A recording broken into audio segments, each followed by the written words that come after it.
The most common reason a garage door opener will beep or flash is that it is due for its scheduled service. Like a car, your garage door opener is made up of many moving parts and requires regular servicing to ensure it continues to operate at optimal capacity.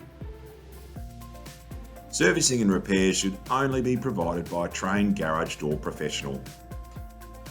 Your opener may also be beeping if the door's path is obstructed. Clear away anything that may be preventing the door from closing properly.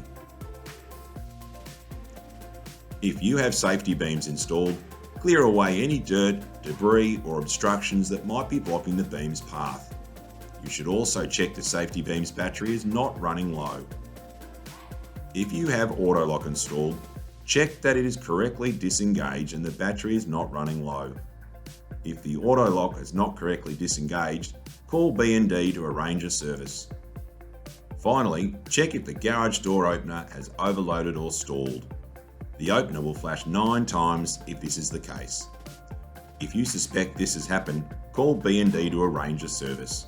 Our friendly team can talk you through securing your garage door until a professional service technician can be sent out to you.